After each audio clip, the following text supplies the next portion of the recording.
Hello friends, welcome back to our channel Mahavir Study Point. सुबह के इस मैथ के सेशन में आपका स्वागत है। आज हम लोगों का मैथ का प्रैक्टिस सेट नंबर रेलवे का 51 नंबर होने वाला है। तो चलिए आज का क्लास हम लोग स्टार्ट करते हैं। रोज़ सुबह 10 बजे से मैथ और शाम 5:30 बजे आपका रीजनिंग का प्रैक्टिस सेट होता है, जिसमें 20 क्वेश्चन हम लोग प्रीवियस ईयर रेलवे के सॉल्व करते हैं। आप मेरा सेशन को पूरा शिद्दत से देखिए। 20 क्वेश्चन का कराते हैं मैथ्स और रीजनिंग का। आप मैथ्स का सेशन देखिए, कैसे शॉर्ट अप्रोच में, कितना अच्छा अप्रोच में क्वेश्चन को बनाते हैं और कितना कम समय में बनाते हैं, वो सब आप भी सीखिए और आपको निश्चित रूप से एग्ज़ाम में फ़ायदा ही होगा। तो चलिए आज का क्लास हम लोग स्टार्ट करते हैं। आज इतना 11 क्वेश्चन हम प्रीवियस ईयर का लिए हैं और 9 क्वेश्चन जो है जो आरआरबी एनटीपीसी सीबीटी 1 का जो परीक्षा हुआ था 2021 में 1/2/2021 फर्स्ट शिफ्ट का, उसका क्वेश्चन लिए। तो चलिए इन सभी को सॉल्व कर लेते हैं। देखिए पहला क्वेश्चन कहता है कि एक बॉक्स में 109 नोटबुक थे, ठीक है, और उनका औसत वजन 10.9 किलोग्राम था। जब एक नया नोटबुक बॉक्स में जोड़ा जाता है, कितना नया नोटबुक जोड़ा जा रहा है? एक जोड़ा जा रहा है, ठीक है भैया। अच्छा, पहले कितना एवरेज था इसका? औसत वजन 10.9 किलोग्राम था, 10.9 किलोग्राम, ठीक है। एक नया जोड़ा जा रहा है, कितना नया जोड़ा जा रहा है? एक नया, और तो औसत 11 किलोग्राम हो जाता है। कोई गुना भागा इसमें नहीं सिखाएंगे, सिंपल अप्रोच सिखाते हैं। पहले कितना था? 10.9, अब कितना हो गया? 11। तो अब 11 हो गया, कितना हो गया? 11। तो 11 में अगर 10.9 से इसको घटाते हैं तो आपको क्या पता चलेगा कि 0.1 का वृद्धि हो रहा है। कितना का जो बढ़ोतरी हो रहा है? 0.1 का। तो जो 0.1 का वृद्धि हो रहा है, वह 0.1 का जो वृद्धि हो रहा है वह 109 में वृद्धि होगा। 109, क्योंकि कितने नोटबुक थे? 109। तो इसमें कितना हो जाएगा? 0.1, ठीक है। या यूँ कह सकते थे कि 109 पहले था और अब कितना हो गया? एक जो ये नया वाला जुट रहा है तो कितना हो जा रहा है? 110, और इसमें 0.1 से गुना कर देंगे तो कितना हो जाएगा आपका? तो 110 में 0.1 से गुना कर देंगे तो कितना हो जाएगा? 11। कितना हो जाएगा? 11। और पहले का एवरेज कितना था? तो पहले का एवरेज कितना था? 10.9, और इसका कितना है? इसका 11 है। तो इन दोनों को जोड़ देने से कितना आ जाएगा? 21.9। तो जो नया वाला है उसका कितना, उसका औसत सॉरी उसका भार कितना है? तो 21.9 केजी है। कितना है? 21.9 केजी नोटबुक, वो 21.9 किलोग्राम का है। क्या बात समझ में आ गया कि नहीं आ गया? सिंपल सा, कुछ नहीं करना था। देखिए पहले कितना था और अब कितना हो रहा है, तो उन दोनों का डिफरेंस निकालिए और अब कितना नोटबुक हो रहा है उतना से गुना कर दीजिए और पहले वाले में अब जोड़ दीजिए, बस कहानी खत्म हो जाएगा। समझ में आ गया कि नहीं आ गया? आगे बढ़ते हैं। देखिए ये देखिए बढ़िया क्वेश्चन है और एकदम सिंपल तरीका में हम आपको समझाते हैं। देखिए कहता है एक स्कूल में कुल छात्र में 12% छात्र खेल में अच्छे हैं। कुल छात्रों में से 3/4 पाठ्येतर गतिविधियों में रुचि रखते हैं। कुल छात्रों में से 10% संगीत पसंद करते हैं और शेष 15। तो कितने कुल छात्र हैं? हमको कुल छात्र नहीं पता है, सिंपल सा हम मान लेंगे कुल छात्र 100। कितना मान लेंगे? 100। यही तो हमको निकालना था। तो कुल छात्र 100 का अकॉर्डिंग हम निकालेंगे, ठीक है। मान लेते हैं कुल छात्र कितने हैं? 100। अब देखिएगा 100 को कैसे कैसे हम बांटेंगे, थोड़ा सा ध्यान से देखते चलिएगा। 100 को देखिए कैसे बांटते हैं। देखिए ये पहला है कि ये 12% छात्र खेल में अच्छे, ये खेल वाला है, और 3/4 पाठ्योत्तर में है, ठीक है। 10% संगीत वाला है और ये शेष वाला है, ठीक है। आप यहाँ पर देखिए तो 12%, 100 का 12% कितना हो जाएगा? 100 का 12% कितना हो जाएगा? 100 का 12% कितना हो जाएगा? 12। इसका 3/4, तो 100 का 3/4 कितना हो जाएगा? तो 25 तिया 75, 25 चौके 3 25 25 75, कितना हो जाएगा? 75, है ना। 4 से 100 को काटेंगे कितना हो जाएगा? 25, 25 तिया 75। 10% संगीत पसंद करते हैं, तो 100 का 10% कितना हो जाएगा? 10 हो जाएगा सिंपली। और बचा शेष, आप यहाँ पर जोड़ लीजिए। इन तीनों का जोड़ कितना होता है? 12, 75, 87, 10, 97। तो शेष कितना बचेगा? इन तीनों को जोड़ने पर शेष कितना बचेगा? ये आ जाएगा हमारा शेष। ये क्या आ जाएगा? हमारा शेष। मेरे अकॉर्डिंग शेष कितना बच रहा है? 3। मेरे अकॉर्डिंग कितना बच रहा है? 3। और क्वेश्चन में कितना कह रहा है? शेष 15 छात्र है, तो 3 बराबर है किसके? 15 के। शेष किसके बराबर है? 3 बराबर किसके है? 15 के। तो 1 का वैल्यू कितना हो जाएगा? तो 1 का वैल्यू हो जाएगा 5। तो 100 का वैल्यू कितना हो जाएगा? तो 100% का वैल्यू कितना हो जाएगा? तो 100 का वैल्यू हो जाएगा 500। तो कुल कितने छात्र थे? 500। इससे अच्छा अप्रोच कुछ नहीं मिलेगा समझने को, एकदम सिंपल सा। ऑप्शन नंबर 1 सही है। क्या सभी को समझ में आ गया कि नहीं आ गया? आगे बढ़ते हैं। कहता है कि एक लड़के ने 3 रुपये में 15 चॉकलेट की दर से कुछ चॉकलेट खरीदे। पहले खरीद रहा है ना, तो यहाँ पर लिखेंगे कॉस्ट प्राइस। इस तरह का क्वेश्चन जब भी आएगा तो कैसे बनाइएगा? देखिए यहाँ लिखते सेलिंग प्राइस, ठीक है। देखिएगा अच्छा, कहता है 3 रुपये में 15 चॉकलेट, तो 15 चॉकलेट का दाम कितना है, 15 चॉकलेट का दाम 3 रुपया, तो एक चॉकलेट का दाम कितना हो जाएगा, तो एक चॉकलेट का दाम हो जाएगा 3/15। यहाँ कहता है 2 रुपये में 3 चॉकलेट बेचा है, 2 रुपये में कितना चॉकलेट बेचा है, 3 रुपये, यानी 3 चॉकलेट का दाम कितना है, 2 रुपया, तो एक चॉकलेट का दाम कितना हो जाएगा, तो एक चॉकलेट का दाम कितना हो जाएगा, तो एक चॉकलेट का दाम हो जाएगा 2/3। अब सिंपल सा एक काम करना है, सिर्फ क्या करना है, ये 15 और ये 3, इसका कुछ एलसीएम मान लेते हैं अपना मन से, तो मान लेते हैं 15 इनका एलसीएम मान लिए। क्या मान लिए हैं, एलसीएम, एलसीएम माना, 15 एलसीएम मान लेते हैं। क्यों मानते हैं सब आपको कारण पता चल जाएगा। देखिए यहाँ पर काटते हैं, काटिए, 15 से 15 कट गया, कितना आ गया, यहाँ पे तो 3 आ गया, और यहाँ 3 से काटेंगे कितना बार में, 5 बार में, तो 2 पचे कितना हो गया, 10। बताइए तो कितना लाभ कर रहा है भाई साहब। कॉस्ट प्राइस, इसका कॉस्ट प्राइस कितना है, 3 रुपया, और सेलिंग प्राइस कितना है, 10 रुपया। प्रॉफिट हो रहा है, क्या हो रहा है, प्रॉफिट, क्या हो रहा है, प्रॉफिट हो रहा है। प्रॉफिट कितना का प्रॉफिट हो रहा है, 7 का, कितना का, 7 का, किसके रिस्पेक्ट में, कॉस्ट प्राइस के, इंटू 100, 700/3 कितना हो जाएगा, 700/3, तो 233, और उसके बाद यूनिट डिजिट कितना बचेगा, 1/3%। यही सवाल आपका आंसर हो जाएगा। ठीक है, तो लाभ हो रहा है 200, ये वाला हो जाएगा 233.1/3% लाभ हो रहा है। क्या बात समझ में आ गया कि नहीं आ गया। बहुत ही अच्छा क्वेश्चन था, आराम से बन गया आपसे भी। कहता है 160 डिग्री और 180 और 360 के बीच के कोण को क्या कहा जाता है। अगर नहीं भी पता है तो सारा क्वेश्चन हम आपको रिकैप कर देते हैं। 0 से लेकर के जो 90 होता है, 0 से लेकर के 90, इसको क्या कहते हैं, न्यून कोण। क्या कहते हैं, न्यून कोण। अच्छा, 90 डिग्री को तो सबको पता है, बच्चे को पता है कि समकोण कहते हैं। क्या कहते हैं, समकोण। ठीक है। अच्छा, 90 से 180 को क्या कहते हैं, 90 से 180 को क्या कहते हैं, अधिक कोण। क्या कहते हैं, अधिक कोण। अच्छा, 180 को क्या कहते हैं, 180 को सरल कोण कहते हैं। 180 डिग्री को क्या कहते हैं, सरल कोण। और 180 से लेकर के 360, इसको क्या कहते हैं, वृहत्तस्थ कोण। क्या कहते हैं, वृहत कोण या वृहत्तस्थ कोण। ठीक है, वृहत कोण। तो आपका कौन सा सही हो जाएगा, ऑप्शन नंबर सी वाला बिल्कुल सही है, वृहत कोण। ऑप्शन नंबर सी 2 में दे रखा है। क्या सभी को समझ में आ गया कि नहीं आ गया। तो पूरा आप परिभाषा इसका लिख सकते हैं। कहता है अगला क्वेश्चन, एक ठोस धातु के शंकु को गलाया गया तथा शंकु के समान आधार वाले एक ठोस बेलन में परिवर्तित किया गया। किसी भी चीज़ को गलाने का बात जब रहता है तो आयतन संबंधित रहता है, करोड़ों बार बता चुके हैं। ठीक है ना, 1-2 बार, हजारों बार, लाखों बार नहीं, करोड़ों बार आपको बता चुके हैं जब सवाल बनाते हैं। तो कैसे बनाएंगे।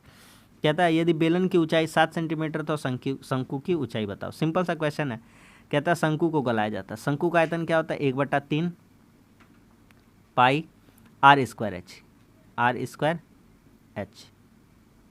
और इससे क्या बनाया गया, बेलन। बेलन का फॉर्मूला क्या होता है, πr²h, और h का वैल्यू यहाँ कितना दे रखा है, 7। बेलन की ऊंचाई दे रखी है 7।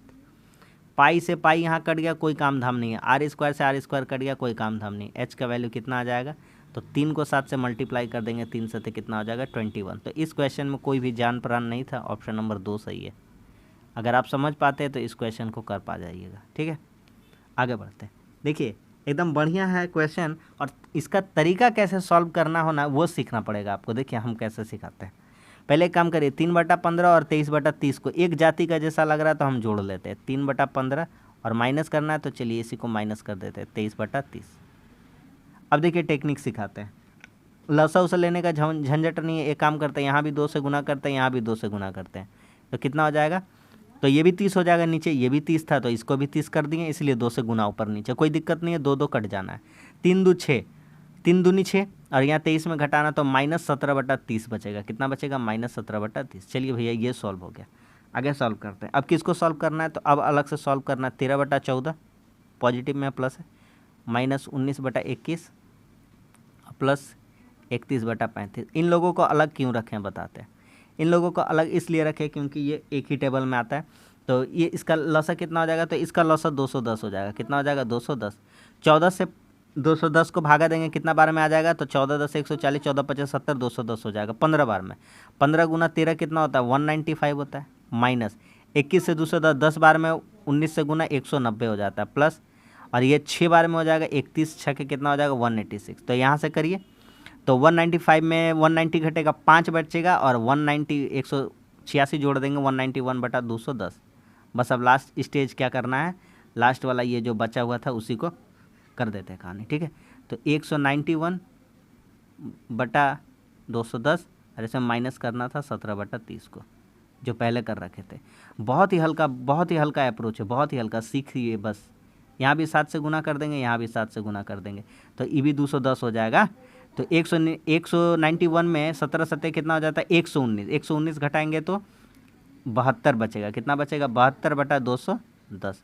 और इसको जब काट देंगे तो कितना आ जाएगा, 6 से काटेंगे, 6 से काटेंगे तो 35 बार में कटेगा, और 6 से काटेंगे तो 12/35। यही सही आंसर हो जाएगा, ऑप्शन नंबर 4। तो बढ़िया क्वेश्चन था, आराम से स्टेप बाय स्टेप करते गए, बिल्कुल भी समय लगा, कैलकुलेशन फास्ट था तो हमारा हो गया, ठीक है। आगे बढ़ते हैं।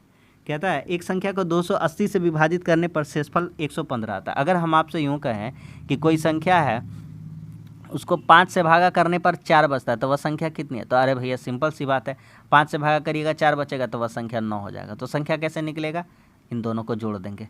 सेम काम यहाँ पे करना है, सेम काम यहाँ पे करना है।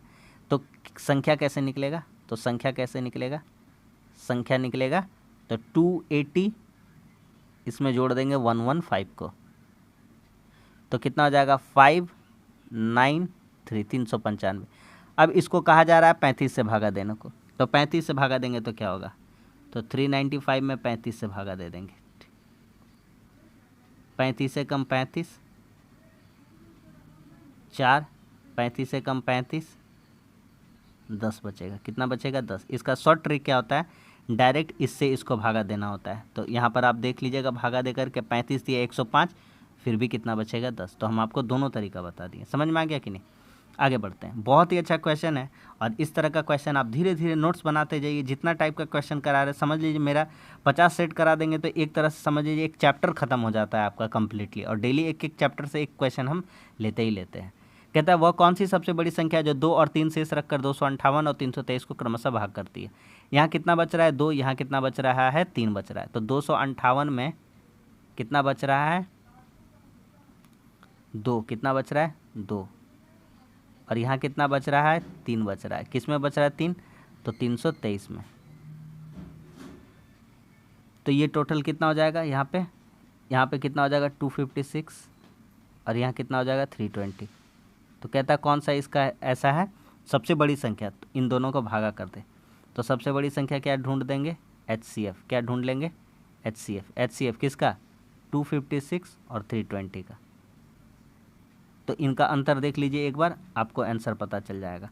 तो 56 4 60, 26 6 32, 64 है, बिल्कुल है, ऑप्शन नंबर 4। आप मौसा करके देख लीजिए, इसका इन दोनों का मौसा कितना आ जाता है, 64, क्योंकि 64 × 4 आता है ये, और 64 × 5 ये आता है, ठीक है। आगे बढ़ जाते हैं, आगे आते हैं। कहता है शान की वर्तमान आयु उद्लक की आयु के 1/6 गुने से 4 वर्ष कम है। यहाँ पर है शान और यहाँ पर है उद्लक। उद्लक की आयु मान लेते हैं x है, तो शान की कितनी हो जाएगी, 1.6x - 4। एकदम कॉम्प्लिकेटेड नहीं, एकदम सिंपल बनाएंगे, देखिएगा। कहता है 26 साल पहले, तो 26 साल पहले भैया तो दोनों का डाटा में 26 साल में कमी कर देंगे, इसका भी 26 साल कमी कर देंगे, ठीक है। कहता है 26 साल पहले उद्लक की आयु शान की आयु के आधे से, शान की आयु की आधे से, तो शान का आयु, तो दोनों का उम्र में 26 साल कम करना ही पड़ेगा भाई, सिंपल सा बात है। अगर आज 50 साल के हैं तो 26 साल पहले 24 के, तो घटाना तो पड़ेगा ही, ठीक है। तो दोनों का उम्र तो घटेगा ही। शान के आयु के आधे, तो आधा मतलब कितना होता है, बटा 2, और इससे कितना कम था, 1 कम था। कितना कम था, 1 कम। तो यहाँ कितना लगा देंगे, -1, यहाँ कितना लगा देंगे, -1। ये दोनों को बराबर कर देंगे, ठीक है। इन दोनों को क्या कर देंगे, बराबर। ठीक से लिखते हैं यहाँ पे, ये दोनों बराबर है, ठीक है। चलिए करते हैं, दिख रहा है, तो सिंपल सा है।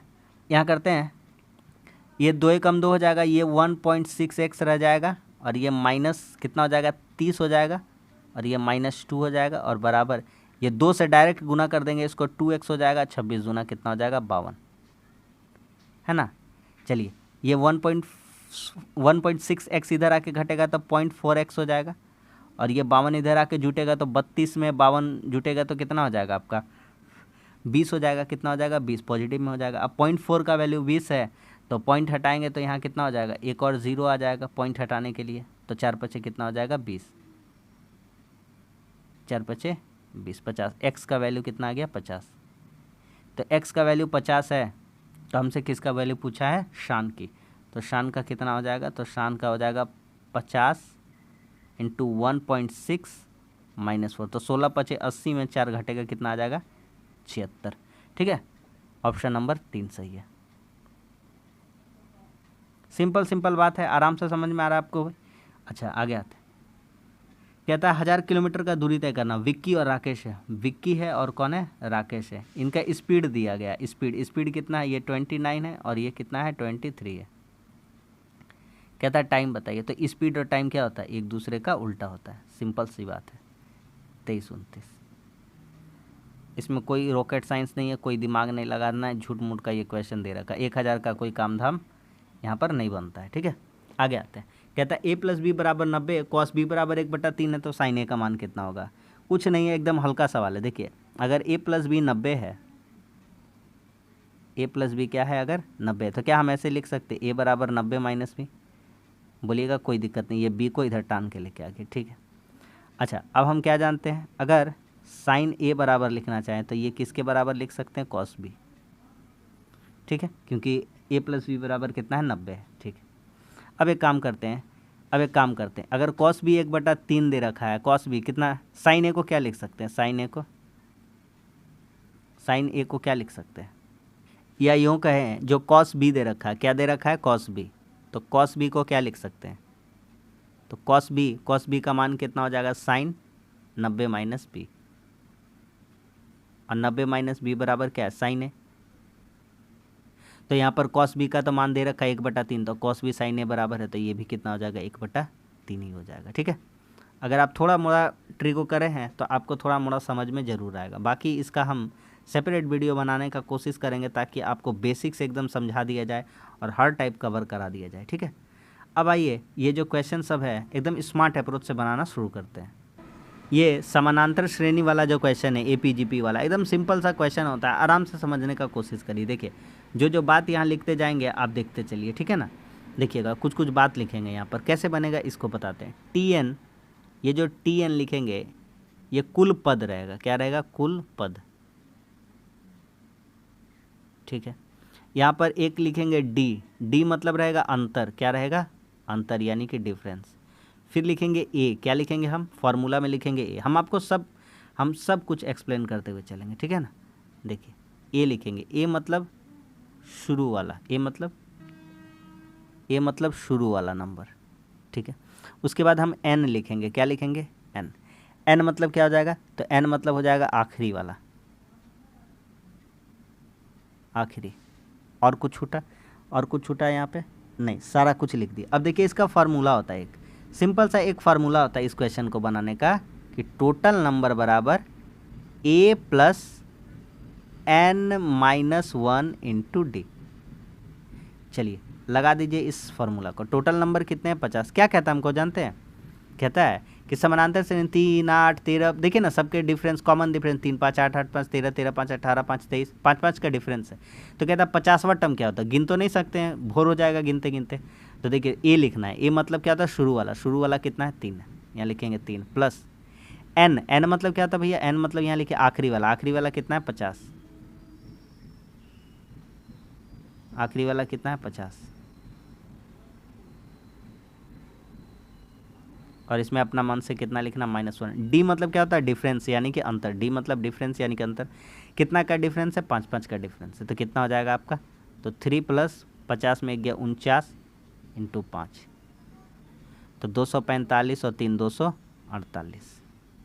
तो आपका टोटल नंबर जो 50वां नंबर का है वो कितना हो जाएगा, 248। कितना हो जाएगा, 248।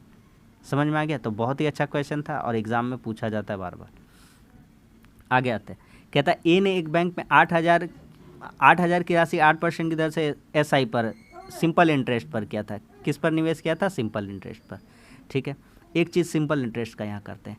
देखिए सिंपल से हम आपको कहानी बताते हैं, ये परसेंट से ये दोनों तो कट ही जाना है, तो कितना हो जाएगा 8,000 का 8% कितना करके 3 साल का कैलकुलेशन करना है। यहाँ देखिए 3 वर्षों बाद, तो 0 0 कट जाएगा, 88 64 दिया 192 0, इतना रुपया हो गया। ठीक है भैया, ये तो बता दिए। CI तो मेन सिखाना है, तो CI सिखा देते हैं आपको, कोई टेंशन का बात नहीं है।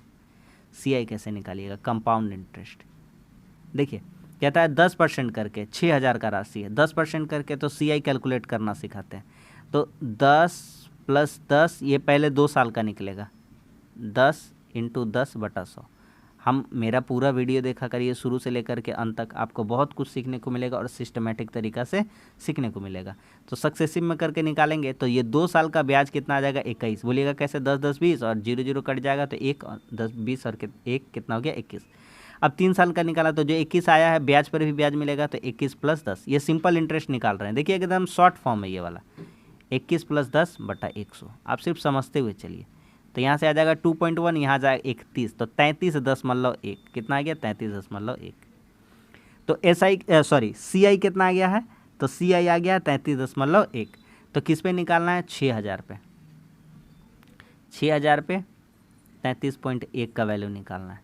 और ये 6,000 जो था वो मान लेते हैं 100% का वैल्यू था, और ये पॉइंट हटाने के लिए 0।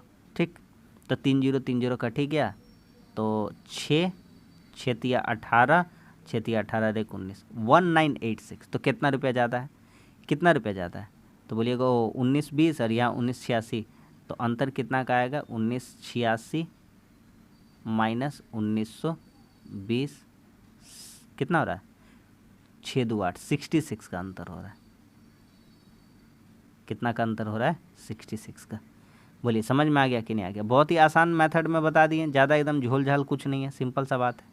आगे आते हैं, कहता है 5 सेंटीमीटर भुजा वाले समषष्ठभुज का क्षेत्रफल ज्ञात करिए। 5 सेंटीमीटर भुजा वाले, एक त्रिभुज का क्षेत्रफल कितना होता है, त्रिभुज का क्षेत्रफल, तो त्रिभुज का क्षेत्रफल होता है 3/4 × भुजा स्क्वायर।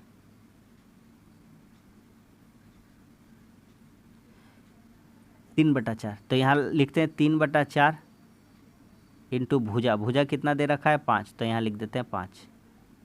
और केठो निकालना है, समषष्ठभुज का मतलब होता है 6, कितना होता है 6, तो 6 को का निकालना है, तो 6 से डायरेक्ट अभी ये गुना कर देते हैं, बाद वाला काम नहीं। 2 दूनी 4, 2 तिया 6, 25 तिया 75 √3/2,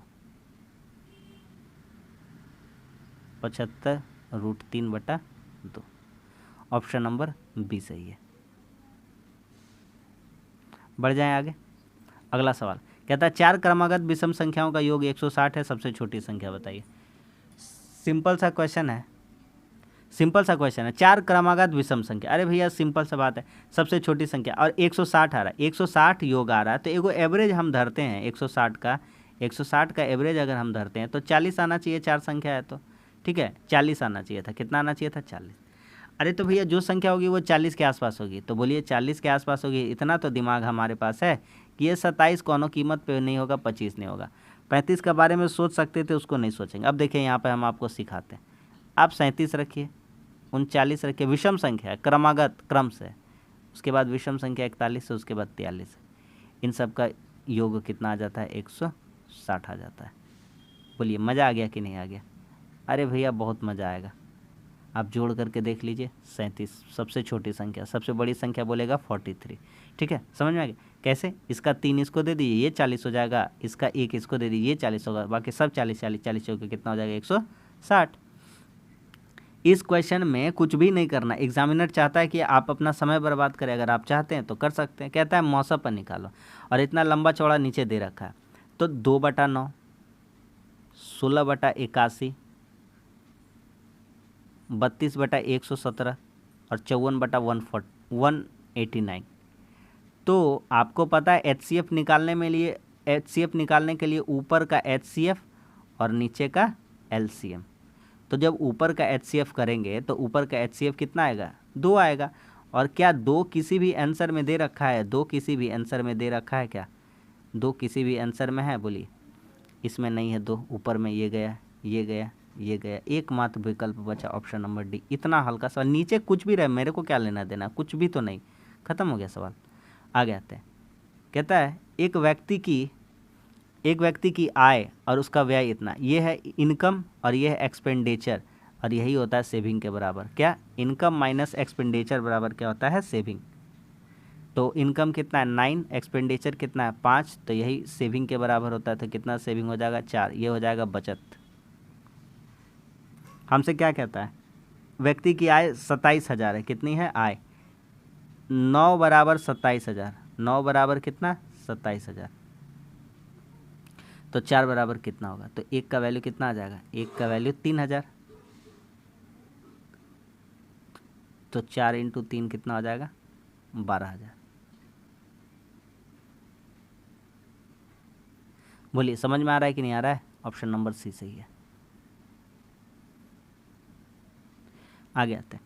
कहता है एक संख्या में 3 अंक है जिनका योग 18 है और बीच वाला अंक है 2 अंकों के योग के बराबर है। ठीक है, बीच वाला अंक अन्य 2 अंकों के योग के बराबर है। देखिए ये इन दोनों को जोड़ने से ये बीच के बराबर हो रहा है? नहीं, ये गया काम से। 4 6 10 ये 8 के बराबर हो रहा है? नहीं, ये दोनों गया काम से। तो कहता है और यदि संख्या के अंकों को क्रम में उल्टा कर दिया जाए तो वह संख्या 297 अधिक हो जाती है। तो अगर हम 396 को 693 लिख दें तो कितना आ जाएगा? 297 अधिक आ जाएगा। आपका मन में डाउट है, चेक कर लीजिए। बोलिएगा 495 उठाइए। 495, तो आप इसको कैसे लिख सकते थे? 594, और इसको कैसे लिख घटाएंगे? 495 में। तो क्या इसका आंसर 297 आएगा? नहीं आएगा। 297 आएगा क्या? नहीं आएगा। तो कौन सा सही था? ऑप्शन नंबर बी सही था। और इन दो इसका देख लीजिए, 9 3 और 6 जोड़ के कितना हो जाता है? 9 हो जाता है। सारा बात जो है लागू हो गया इसमें। समझ में आ गया कि नहीं आ गया? आगे आते। कहता है समचतुर्भुज का क्षेत्रफल ज्ञात कीजिए जिसके विकर्णों की लंबाई 10 और 8.2 है। तो आपका समचतुर्भुज यानी रोम्बस का क्षेत्रफल है। किसका है? रोम्बस का। तो रोम्बस का क्षेत्रफल का फार्मूला क्या होता है? तो रोम्बस का क्षेत्रफल का फार्मूला होता है 1/2 गुना दोनों विकर्णों का गुणनफल। दोनों विकर्णों का गुणनफल। बस सवाल ख़त्म। यहाँ से लिखेंगे 1/2 × 10 × 8.2, और यहाँ से ये 10 10 कट जाएगा, पॉइंट से कट जाएगा 10। ठीक है, और 2 से इसको काट देंगे, 2 चौके 8 और 1 41। कितना हो जाएगा? Option number 1 41। समझ में आ गया कि नहीं आ गया? आखिरी क्वेश्चन है, देख लेते हैं। सिंपल सा क्वेश्चन है। कहता है कि 7 वर्षों का मूलधन ब्याज, साधारण ब्याज मूलधन के 56% के बराबर है। कुछ नहीं पता हमको, कुछ भी नहीं पता है। माना प्रिंसिपल मान लेते हैं कितना है? 100 रुपया है। तो SI कितना हो जाएगा? 56, और 7 साल में हो रहा है। कितना टाइम है? टाइम कितना है? 7 साल। तो रेट कितना हो जाएगा? 8% हो जाएगा। कितना हो जाएगा? 8%। क्या कोई दिक्कत होगा समझने में? कोई दिक्कत नहीं भैया। 100 रुपया में 56 रुपया ब्याज मिल रहा है 7 साल पे, तो 8% करके मिलेगा, तभी ना 8 7 56 होगा। बोलिएगा सही है भैया, अप्रोच तो बहुत अच्छा है। तो कहता है कितने बार मूलधन के बराबर हो जाएगा? तो मूलधन के बराबर होना है तो 100 मूलधन के कितने समय के बाद? समय का फार्मूला क्या होता है? समय का फार्मूला क्या होता है? 100 गुना ब्याज, 100 गुना ब्याज बटा प्रिंसिपल इंटू रेट। यही होता है समय का फार्मूला। तो 100 गुना ब्याज, ब्याज कितना है? 100 का है, कहे कि मूलधन के बराबर होना चाहता है, यानी 100 होना चाहता है। फार्मूला से पी कितना लेंगे? 100 गुना ब्याज, फार्मूला से सब लिए। पी कितना माने? 100 इंटू आर, आर कितना है? 8%। कितना हो जाएगा? 12.5 8 100 100 कट गया। ऑप्शन नंबर, अच्छा 12.5 मतलब 12 वर्ष 6 महीना। Option number B. मज़ा आ रहा है भैया? समझ में आ गया कि नहीं आ गया? तो बस आज के लिए इतना ही। आज भी 20 क्वेश्चन कंप्लीट हो गया और बहुत कम समय में एकदम अच्छा ट्रिक के साथ हम आपको क्वेश्चन सॉल्व करना बता दिए।